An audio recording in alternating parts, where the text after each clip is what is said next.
भाजपचे आमदार नितेश राणेंनी जरांगेंनी केलेल्या आरोपांवर काय प्रतिक्रिया दिली आहे ती सुद्धा पाहूयात। मला अजूनपर्यंत हा प्रश्नाचं कोडं सुटलेलं नाही आहे की नेमकं मनोज जरांगे पाटलांचं जो काय आंदोलन आहे ते कशासाठी आहे, मराठा समाजासाठी आहे की फडणवीस साहेबांच्या नावाने राजकारण करण्यासाठी आहे।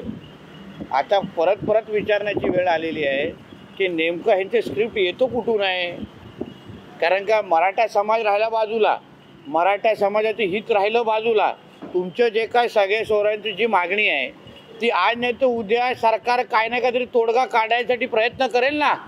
पण त्या निमित्ताने ही जे काय वारंवार फक्त नुसतं फडणवीस साहेबांना जे टार्गेट करण्याचं जे काम सुरू आहे, मनोज जरांगेंनी हे लक्षात ठेवावं की आम्ही पण मराठा समाजाचे आहोत। सागर बंगल्याच्या पोचण्याच्या अगोदर एक भिंत म्हणून आम्ही पण तिथे उभे आहोत।